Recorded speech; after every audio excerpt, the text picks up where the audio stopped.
Hey everyone, welcome to a special Good Friday free-for-all episode of the Council of Trent podcast.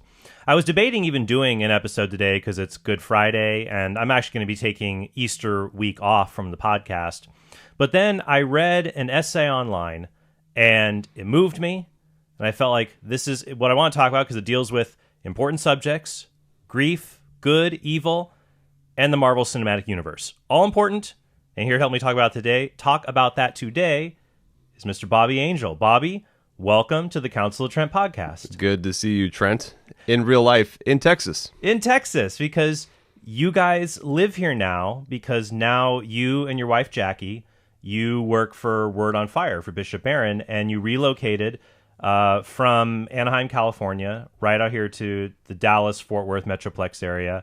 Tell us about that and about what you guys are doing at Word on Fire. Yeah, we, like everyone, was hit over the head with the pandemic, and that affected things economically and just where we were discerning just where God wanted us, and did a novena to Padre Pio. Watch out when you ask that guy for help. And we did the novena to St. Joseph. And I remember, like, you had us on the show about the early pandemic. And it was like, I remember, yeah. We were all kind of shell-shocked from the grocery stores being shellacked and toilet paper being out, and it was like, is this going to be 2 months? Is this going to be till the summer? I remember Laura said, if it goes past May, I'm not going to be able to handle it. And here we are. And so after we do this novena to Padre Pio, a couple days later, I get a call from one of the members of Bishop Barron's team asking us if we would consider working for the Institute. And it happens to be here in Dallas, Texas. And a lot of different puzzle pieces God had moved behind the scenes to prep us and get us ready for something like this. And within a month, our house was in escrow, and we're here in Texas now. You were like a couple weeks ahead of us, right? Where God was moving you. Yeah, and somebody, I think, like texted or emailed Jackie and was like, "Did you know Trent Horn's going to Dallas too?" Right. Yeah, and then I just got the call from you guys. I couldn't believe it. I'm like, everybody's going to Dallas. Take that, California. It's the other Holy Land. And so, yeah, I mean, we're going to be developing content and helping to working for the Institute and helping to evangelize the culture in this way that, again, is not this running away from the culture, but looking for seeds of the word and looking for what is true, good, and beautiful, and helping to, again, create content for me specifically, parishes, for Jackie, marriage and family life. Mm-hmm. So a lot of it is stuff we've already been doing, but it's kind of like the next chapter, or kind of like the next evolution God's bringing us to, which is awesome. And I love that they gave me the creative freedom for my first official essay at Word on Fire to be on comic books. I love it, confronting the culture. So to backpedal a bit, when I said, take that, California, there's good people in California, though there is not a great culture there in many places. So we need the good people there and the good people everywhere to face our culture, both the bad elements, but also the good elements, and show where they ultimately point back to Christ. And I think you did a really good job with that. I was going through my phone, going through Instagram, and you have a very Instagrammy family, and so I was going through and saying, Bobby did an article for Word on Fire on WandaVision. And so it was on the subject of WandaVision and grief. And I thought that was really appropriate for, any show we would do, honestly. But especially for today on Good Friday, when we're talking, grief is a central subject. We think about how the disciples were grieving, obviously, the death of their leader, the Messiah. Jesus seems to be a failure because of this. And I had just finished, Laura and I, we kind of binge watched. You guys had already watched WandaVision. We binged watched it in about 2 days. At first, we're like, we'll just watch it one episode each night. And then the next day, we're like, kids, sit on the couch. I don't think it's inappropriate for you. Or just watch it with us. So I want to get into your essay to talk about that and how it connects to this larger issue of grief. But let me put on my comic book nerd hat here. We'll put your hat on as well. And I think we're going to have to explain some backstory to Marvel to do that. So you and I are of the same era. We grew up with the same X-Men cartoon and Batman the animated series and Pogs and all sorts of delightfully. I had a giant, thick 8-ball slammer. I took every Pog from the kid on the playground. Yeah, just the delightful way of comic books and how they've kind of grown up with us, certainly cinematically. Like the movies are not for 7-year-olds. It's true. Like in the year 2000s, when I was an awkward teenager, superhero movies were awkward, like X-Men. Yeah, it's like I see the potential here, but you're still kind of young and awkward, and that we were in that same age gap, basically. Yeah, and Jackie and I just rewatched the Dark Knight trilogy, and my goodness, like the cinematic quality, the artistry behind those films. It's not just a popcorn flick. It's like some deep themes going on here, and deep voices. Yeah, because Batman has to talk like this. Where are the other drugs going? Right. And so with Marvel's no exception, with their characters dealing with responsibility, dealing with acceptance, dealing with what does it mean to be family. And hats off to Marvel for, in their first streaming series, WandaVision, giving some side characters room to grieve.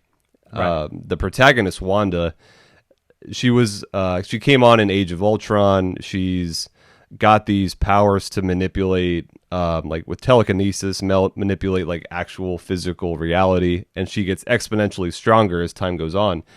But her home country's been devastated. It's a fictional country of Eastern Europe. Right. So I will do my best. Let's see if we can condense it all. So I'm trying to. It's hard. It's hard, but it's like you think of Marvel. It's Iron Man, Hulk, the Avengers, these superheroes. In the Marvel universe, there's this fictional country, Sokovia. Yeah. This has been torn apart by war, and Wanda's parents. Wanda has a twin brother, Pietro, and her parents were killed in an airstrike by actually weapons created by Iron Man. Right. When he was doing more weapons for war and things like that. That radicalizes them. They go to fight for like radical causes. They end up under Strucker. I think it's Baron Strucker. Yeah, of Hydra, the evil Nazi-like entity in Marvel, who experiment on them with an Infinity Stone, the Mind Stone, and it gives Wanda, as you said, she has telekinetic powers. She can move matter. She can cause hallucinations. She can read minds. Her twin brother Pietro gets super speed, and so he's Quicksilver. Yeah. He's Dash from The Incredibles. Basically, yeah. And now in the comics, they were actually mutants, and they were the children of Magneto. But the MCU has to change that around a bit. So then in Age of Ultron, Iron Man creates a sentient AI that ends up trying to destroy the universe, Ultron. And so in order to stop Ultron, Tony creates another AI, and everyone's like, "You're a moron. Right? You're doing the same thing again." But it ends up working, and they create a good AI with a superpowered body, and they call him Vision. The Vision. He's called Vision. And so they fight Ultron, and then Quicksilver, Wanda's brother, ends up getting killed by Ultron. Though he gets shot, and I'm like, you have super speed, dude. You have no excuse, but, whatever. So he dies, and then she just loses it. But then from that, she develops a relationship with this synthetic android, artificial AI, Vision. And so he's in the Marvel universe, he's basically a person. He's just a synthetic person. And so they develop a romance together. But then later on, when the big bad Thanos shows up to get all the Infinity Stones to destroy the universe, or half the universe, Vision ends up getting killed. And Wanda has to watch that happen. Well, first, Wanda tries to kill Vision, to sacrifice him so Thanos can't get the stone that powers. I know it's complicated, people. Watch movies, you got to get through it. She kills Vision to try to save the universe, and she kills him. But then Thanos just rewinds time and ends up killing him anyway. So then when everything happens and she's, after Endgame and the big bad Thanos is defeated, Wanda is here, but, her brother is still dead. Vision is dead. And so WandaVision, it's like in the Marvel Universe, Wanda is alone and grieving. And then WandaVision opens up with just total weirdness. Right. And the nature of these films, they have 20 to 30 heroes on screen at the same time, which is, again, a storytelling feat to do it well. And so Wanda never really gets any on-screen time to grieve, to watch her process that. Right. And so the show starts out with Wanda and Vision living in an idyllic 50s sitcom like I Love Lucy. So it's delightfully weird. And as we left Wanda, like, wait, what is going on? You're And like, why is Vision alive? Why are they in a 1950s sitcom? What's going on here? right. And every episode jumps a decade. So the next episode starts with them living in It's like Bewitched. Bewitched. It's a 1960s sitcom where it gets a little bit wackier. And so every episode, though, there's weird things happening. What would be a normal sitcom, all of a sudden there's someone trying to get to Wanda talking through a radio. There's some kind of weird coincidence or outside interference. So by the third episode, stuff starts unraveling, and we get a bigger picture of what's really happening. Yeah, and I think, I'll announce some spoiler alerts here and there, but we're not going to reveal the whole plot. But I think by now you can know. If not, skip this part over. Just go to WandaVision if you want to just go through it blind. But a key plot hole is that Wanda has used her powers to bring Vision back to life, and she has also created an ideal sitcom world in the fictional town of Westview, New Jersey. But she has taken the 3,000 residents essentially hostage and uses her powers to make them act like they're in a sitcom as well. And so she's doing this. And so that's enough, I think, we need from the story. And then things start to unravel from there. And it's actually a very bad thing what she's done. Right. These people, they know they're in this world, but she's turned them into puppets. Like, they know they're being forced to act against their will. And Wanda does this because she's so grief-stricken over the loss of her true love, over Vision. She creates this world to try to escape from her grief. And so to bring this back then, you wrote an essay for Word on Fire talking about how WandaVision, it teaches us important lessons about how do we manage grief? How do we as Christians manage grief? So let's dive into that a bit more. Yeah, and how profound that if we're on one of the holiest days of the year, Good Friday, where we're called to walk the way of the cross and to grieve with Christ. For me, I can't ever just watch a movie. I'm always like 3 levels of theology trying to find this, like the themes and the story and all that, unless it's Pacific Rim and it's just monsters fighting robots. We just want giant robots fighting giant monsters. Like, couldn't we just make giant cannons? No, we need robots. Don't overthink it. Just enjoy it. But for the most part, I'm always looking for what's the theological or philosophical nuggets happening beneath here. And with WandaVision, grief, and there is no big bad. Like, so many of the movies are building up Thanos, or they're building up this great villain, and there's some. There are antagonist elements. There are antagonists, but the central thing that's really bad is just grief. And I read that from one of the main writers. They said we purposely didn't have a villain because grief is the big bad. Right. It is the thing that we all try to avoid, we all repress, we all run from. And hats off to Marvel for devoting an entire series to allow a character to process grief. And so the most poignant example that you bring up in your essay in WandaVision is that she's describing grief, and she describes it in a very powerful way, that it's like being hit with a wave, and you're knocked down, and you try to get back up, and you're just knocked down again. And I think anyone who especially dealt with the death of a loved one, an illness, a disability, a financial loss, how grief compounds often. Yep. And you feel like you keep getting knocked down, and you can't get up, and there's just like a hopelessness there. But then Vision says, well, it can't all be, and her grief is over the death of Vision. But he says, it can't all be bad, though. It can't all be bad. And he says, what is grief if not love enduring? Yeah. It's like, oh, man, way to go, Vision. The actual line is, what is grief if not love persevering? Oh. I wrote enduring, and then one faithful nerd corrected me, and so I need to change the essay. Actually, Vision says it's grief persevering. So, man, I hope somebody got fired over that one. I know, but I sat up in my seat and was just like, out of Marvel's entire run of films, there have been some good lines, some profound lines, such as why is Gamora? But then the other one for me is, Tony, we need a plan of attack. I have a plan. Attack. Right. We have a Hulk. Right.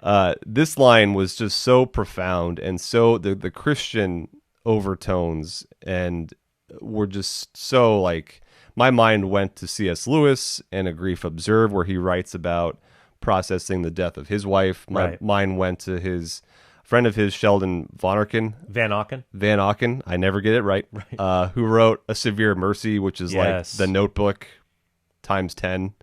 And also not creepy and awful. No, yeah. Read A Severe Mercy if you haven't. The processing of grief, and again, not something we run from or surrender to hopelessness, but something that we enter into. And yeah, there's an element of like, I'm out of control. This thing comes like waves. But I experience it in my humanness. And Christ himself is not one to just be a Ubermensch Superman, to never feel any pain or... Well, John 11:35, Jesus wept at the death of Lazarus. Right. Jesus experienced grief over his loved ones. We don't hear about the death of Joseph in Scripture, but you got to imagine, like, he grieved his father's death. His father's death at some point. And then on Good Friday here, to walk the way of the cross with Mary alongside us, to grieve what Christ goes through for our sake. Not to turn away from it, not to just skip on forward to Easter Sunday, but you got to go through the passion and you got to feel it. And it comes in waves. And there's some stations, some parts of the story that hit you. Sometimes it hits you differently the older you get and the more you process it. I mean, a lot of people, I think of our generation too, it's hard to imagine like scourging. Like, what does that even mean? And it takes a film, the power of film and story. Right. Something like The Passion of the Christ, where you're like, oh, this is what he did. This is what he did for you. This is what he did for me. Yeah. So when we look at a Christian approach to grief, and I think that line from WandaVision is so helpful. What is grief if not love persevering? As a Christian, when we look at that, to see 1 John 4 says that if you don't know love, you don't know God, because God is love. God is love. 1 John 4 is just a wonderful, just whole treatise on God and love, because it also says in perfect love casts out fear. So the idea here is that when we rest in divine love, in the love God has for us, I think we can avoid those twin mistakes when it comes to dealing with grief. One error is to say, oh, just ignore it, escape from it. And that's what Wanda basically does in WandaVision. She creates this town and everything seems perfect. And then it's interesting in the series as it starts to unravel, because another side plot is SWORD, with Sentient Weapons Observation Research Division. I love when they make the acronym and work backwards. Totally. We will SWORD. We'll figure it out later what it means. They are trying to get Vision and stop. They're trying to rescue this town, basically. Some of them have ulterior motives. They're trying to get into the town, and the townspeople are trying to free themselves from the mind control they're under. And so every now and then stuff will break through, and Wanda just says, no. And she rewinds, or she runs credits, and she always tries to run away from the grief that she's enduring. She never, ever wants to face it. She always tries to bring up the fantasy. And then at near the end episodes, it's interesting, like they're all sitcoms. You get to the last one, it's basically like a parody of The Office. Yeah. If you'll notice in the credits, because they all do, look this online, the credits are just amazing. The intros for each sitcom. Like, they're perfectly matched to the older intros they're emulating. The melodies and the one for The Office, the last one, it's WandaVision, but it says created by Wanda Maximoff. If you'll notice, all the other intros don't have that. So at the last one, she just admits, yeah, I created this fake world, but I don't care. And there was even a line where she says, maybe I am the villain. That's where I was like, yes, we're getting so close, that she's willing to say, I don't care who I hurt even. I just don't want to feel bad. Yep. So there's escaping the grief. The other error would be dwelling in it and thinking that the grief has defeated you. So, I mean, maybe you could talk a little bit about how the Christian way threads the needle between the two.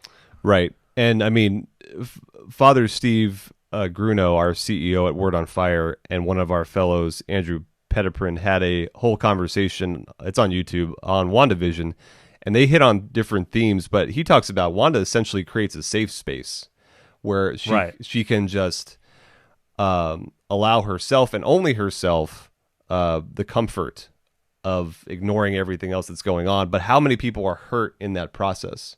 Right. You know? So sometimes, again, we want to stifle grief and we push it underneath, but we end up hurting other people too when we do this. That's interesting. So do you mean like relatives or friends that when we do this to ourselves, we're not just hurting ourselves, we hurt our relationships with other people. Sure, especially if we are abusing substances or kind of going down a dark alley, so to speak, like psychologically, of like Sure. Or even like if you think about someone who's married or has children and is grieving the death of a parent or the death of a child even.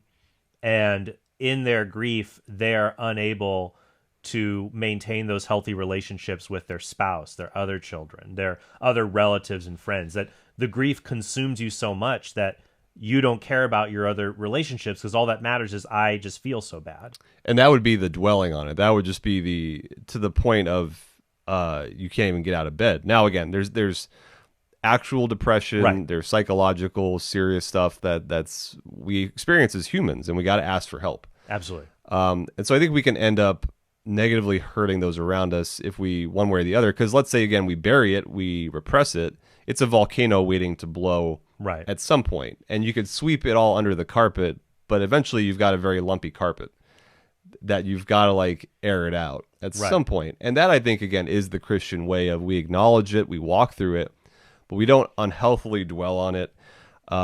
For a melancholic like me, my temperament, I can be very like memento mori and like, yeah, grief and death, and I'm just going to wear black and all this stuff. Like, but it's like there is the Who resurrection. are you grieving right now, Bobby? Who died?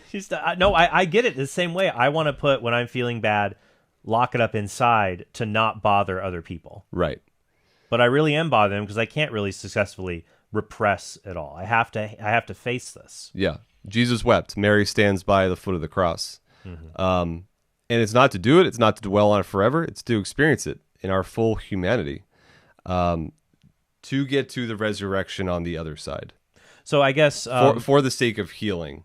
right. A doctor has to clean out the wound if it's actually going to really get healed. And so there is the point of, let's say I'm grieving someone or the loss of a job or a health situation. I have to acknowledge it. I have to ask for help. I have to talk it out to walk through it. So I think step one is kind of know thyself and know what you tend towards. Do you tend to dwell on negative experiences? Do you Right. tend to repress it? And then to know how do I need to ask for help when it comes up next? I think another thing that we should talk about when it comes to dealing with grief is a sense of responsibility. And it depends on the person. So like I have, I would consider an internal locus of control. This is the idea that in psychology, do you tend to blame others for things that happen to you, or do you tend to blame yourself? If you have an internal locus of control, when something bad happens, you immediately say, I should have done this, I should have done that. An external locus is, they should have done this, they should have done that. And I think especially for melancholics like us, if you don't know what I'm talking about, go back to my podcast episode on the 4 temperaments. You won't be disappointed. But for people who have that internal locus, a sense of I'm in control, I'm going to do this, I think one element of grief is facing your own responsibility, either accepting when things are not your responsibility, like you, and ultimately we are not in control of this universe. But there could be cases where we are grieving something we did, something that happened to us and something we did. Even there, we have to accept what has happened. So maybe we could talk a little bit about grief and dealing with our own sense of responsibility.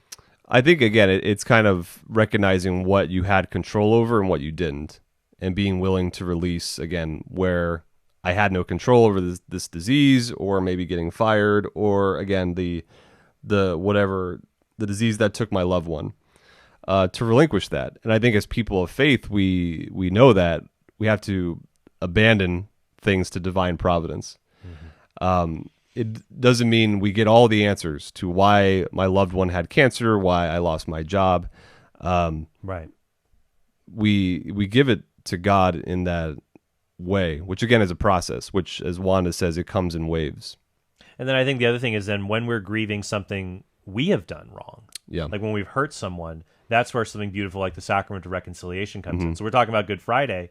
Think about on Easter Sunday when Peter, like we have Peter and Judas are grieving. Yeah. Bad things they have done. They have both committed grievous sins. Peter is different because he chooses reconciliation. Judas chooses despair. So I think that's a lesson for us as well. I would say too on grief, Vision's line of love persevering, love enduring, Right. is grief is in a way good because it shows that I loved this person. Yes, you talked about that in your essay about a kind of like a godly grief. Yeah, like again, if I repress it, if I make myself numb to it, essentially don't acknowledge it, well, it's an inhuman thing to do versus, again, to grieve something or someone means I truly love them. That love still exists in a very real way. Like I can't grieve what I don't love. And instead of running from it and not acknowledging it, to experience it, not dwell in it unhealthily, but to experience it, and to experience the passion, to experience the love of a God who suffered for us is a beautiful, holy thing. Right. And think about kind of the modern shift away from funerals to celebrations of life. How it's really, I'm not going to acknowledge death. We're not going to acknowledge the fact that he died. Right. We're just going to celebrate his life. Okay, I get it. But as a Christian, as we have hope in the resurrection, death is just a door we all have to go through, and it does not have the final say.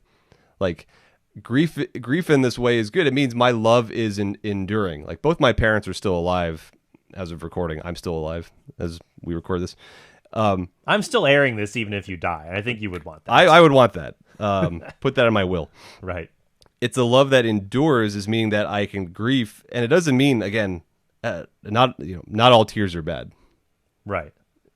That beautiful way of Christian grief, I think, is a beautiful and holy thing. But it's a witness to the world also to show that we grieve death, but it does not destroy us. Cast down but not destroyed. 1 Corinthians 15, Paul says, "O death, where is thy sting?"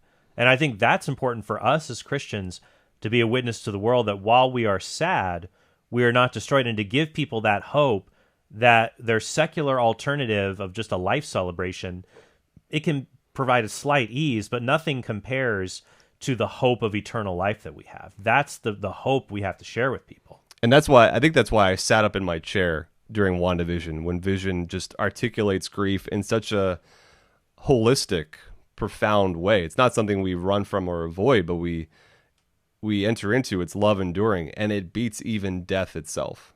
But there's the thing, unlike what Vision articulates, a secular humanist could also say. But I think where the Christian view succeeds is that when they enter into grief, they enter into the blackness, and there is no escape, really. You just get used and comfortable with the darkness.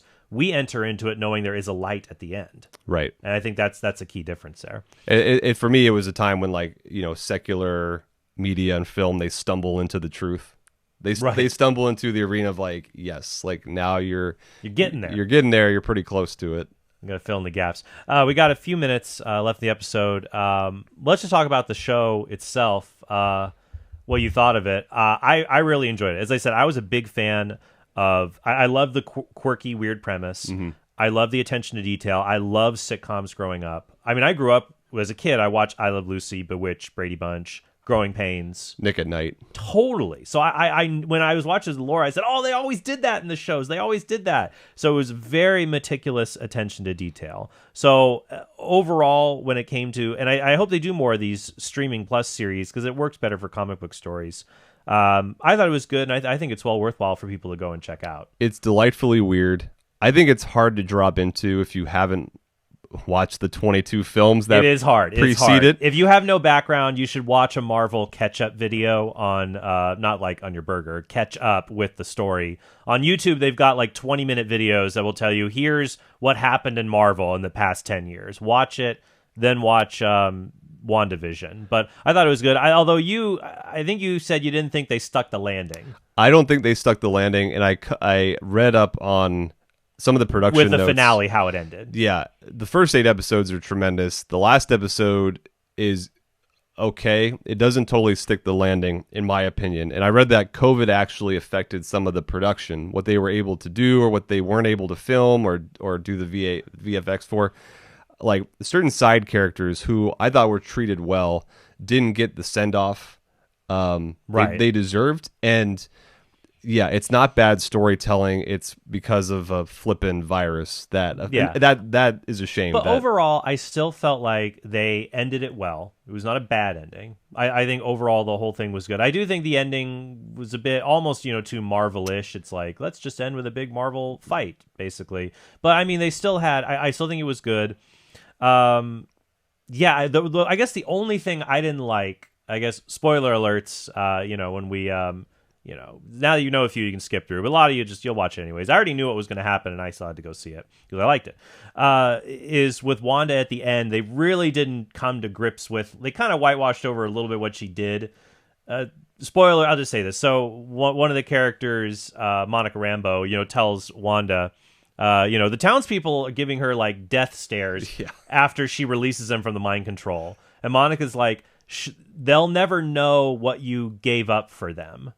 And I'm like, I think what you should have said was, they'll never know who, what they were given up for. It's like, not what you gave up for them, what they were given up for in return. Like you took all of them hostage, and in the show they make it very clear it's a painful experience to be in. Mm-hmm. And she kept them in this. I'm like, we need a bit more. I just wonder going forward if like what they're going to do with the MCU, if there's going to be a massive tide against superheroes, and then there'll be the Superhero Registration Act, and then we can have an Incredibles crossover. Yeah, that. She just flies away at the end instead of having to face up to like, hey, you just kind of really wrecked this town. It's like, this is not going to just like go. And I give them credit though. At least she didn't just do an amnesia thing and everyone forgets what happened. So I give them credit that the damage is there and people are going to have to, and then I think they'll be able to go from that. Though I personally think they're going to bring mutants into the MCU because X-Men is part of Marvel. They can have X-Men now. Because Wanda's reality warping, it rewrote reality and rewrote people's DNA. That might be a way that people who are in the Westview anomaly will get mutant powers. Well, and now that Disney owns 20th Century Fox and they can officially bring the X-Men into the Marvel studio umbrella, right? We can finally get like a crossover, and I think the multiverse is going to be the tool with which they do it. So they know how to craft a story. They know how to play the long game in terms of interweaving these things. But I think they'll be. I will wait as long as it takes to see Wolverine fight the Hulk. Yeah. Hugh Jackman forever. Right. We'll see what happens there. Alrighty. Well, very good. Well, hey, Bobby, thank you so much for being on the podcast today. Where can people go to learn more about what you and Jackie are doing at Word on Fire? Yeah, so we're writing and creating content now for Word on Fire. We're still doing YouTube videos with Ascension. And then we do have a website, JackieandBobby.com, where we'll upload just other blogs and content. Alrighty, sir. Well, thank you so much. Be sure to check out Word on Fire, everything they're doing there. And be sure to go to TrentHornPodcast.com to support everything that we're doing at the Council of Trent Podcast. Thank you guys so much, and I hope you have a very blessed Good Friday and a blessed Easter. Thank you, guys.